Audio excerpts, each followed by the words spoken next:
What's up guys, welcome to Daily Refinement. In today's video, I'm going to go over how to make $10 profit on a single eBay transaction. Now that may seem kind of basic, but in this video, I'm going to go over line by line, all the different fees that are associated with eBay. And it's really important because these fees can sneak up on you if you don't know what you're doing or you're just starting. So please smash the like button, consider subscribing. We'll see you inside.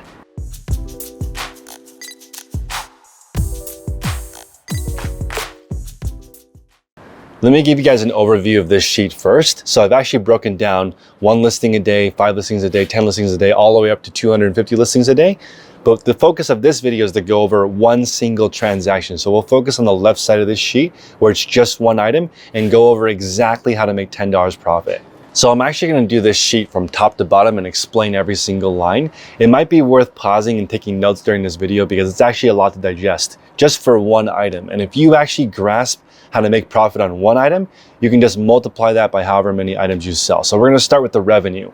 So believe it or not, to make $10 profit buying an item for $5, you actually need to collect from the final customer $28.33 on average. Now you may think, wow, that's a lot. If you buy something for $5 and sell for $28, there's a $23 difference. You only make $10 profit in that. And I'm going to show you guys exactly how that works. But the first thing to think about is that it's a lot more revenue than you think just to earn the amount of profit you're looking for. In this example, it's $28.33. The next line under that is the sales tax. Now, in most states, eBay remits this for you. So what that means is they're going to collect this $1.98 from the customer and you'll never see it. They take it and remit it to whatever state that you live in, and that goes towards their sales tax. In some states, you may have to collect it and remit it yourself, but most of the states now in 2022, eBay does this part for you. Now, the reason why I've included it in this explanation is because eBay calculates its fees based on the total amount they receive, including sales tax. And the reason why they pass that charge on to you as the seller is because they pay fees collecting that money. So they don't want to pay those fees, they pass it on to the seller. So it's important to understand total revenue, including tax. This is this main number. So that is $28.33. Tax is $1.98. Now we're at the revenue plus shipping. So this is sort of what people think of when they think of what their average sale price is. People usually don't include sales tax because it's different. Where I live in California, it can be as high as 12%. You could also live in Oregon where it's 0%. So people, when they're talking about ASP or average sale price, they're usually talking about this number, which is $26.35 in this example, which includes the shipping charge, where we're charging the customer $8 for this example.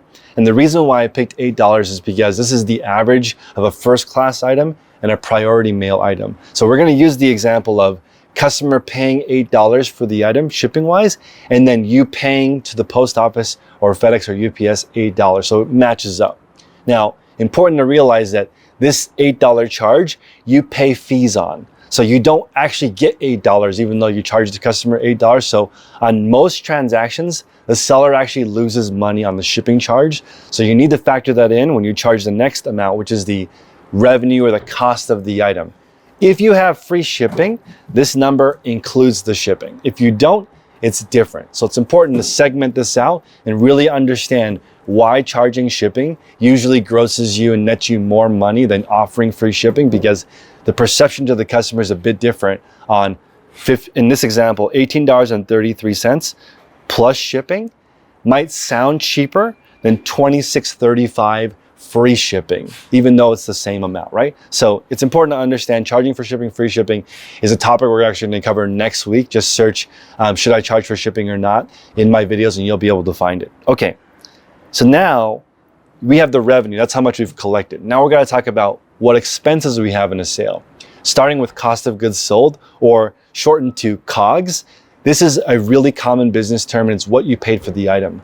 We're using $5 in this example because it's an average of you getting an item from your closet for free, which is a cost of goods of $0, versus you going out to a thrift store, garage sale, flea market, and purchasing an item to resell. That's what COGS is. Now we want to go over the marketing fees. So now you have your item and you need to pay someone, somebody, or some platform to bring customers to you.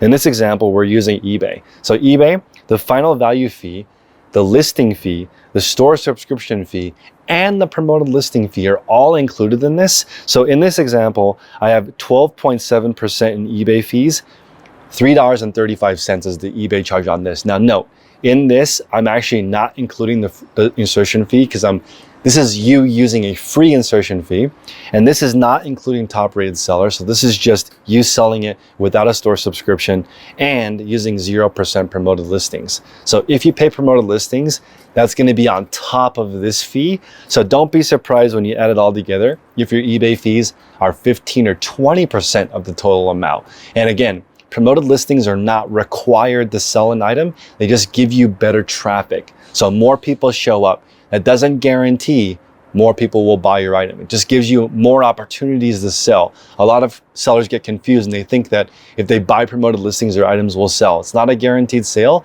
It's just guaranteed more traffic. And the higher your promoted listings, the more traffic eBay will give you, but they don't guarantee a sale. So once you have that, your shipping fee, it's important for you guys to understand which shipping is cheapest, whether it's first class, mail for the post office, priority mail for the post office, UPS, FedEx, DHL, whatever service you use, your shipping is deducted from your costs. Finally is labor. Now, this is something a lot of people don't fully understand because your own time costs money. I value everyone's time, everyone listening right now, at least $50 an hour. But I'm put in this example, the labor cost to be 0 because you're not actually losing any cash flow. There's opportunity cost, which means something that you could be doing instead of reselling that could be earning you money, but we're just gonna leave this at 0 for this example, assuming we're just talking about cash flow here and how much money is in your bank account. Your labor is essentially free in the beginning. And I recommend everyone starts doing it on their own because imagine you have to add in the cost of labor where it's like $2, $3, $4 an item. That's gonna eat into your $10 profit for this example. Finally is other. And other could be rent, cleaning, testing, supplies, shipping supplies. It could be a ruler that you purchase for your business, a printer. So you're gonna deduct all of that. And that final amount is the profit, and that's what you pay tax on. So a lot of people ask, what do I actually owe money on? And if all your expenses equal your revenue and your profit is 0, then you wouldn't owe any tax. You would still need to report to the IRS you had $26.33 of expenses on your $26.33 sale, so it nets out a 0, or a loss you also wouldn't pay any taxes on either. So it's important to understand exactly how we come to a $10 profit. Now I want to give you guys another explanation here. I put another term here, which is ROI. This is your return on investment. So in this example, you put $5 in and you got $10 profit out. This is crazy. It's actually a 200% return. Now imagine this versus the stock market. If you got 7 or 8%, you'd be considered a rock star.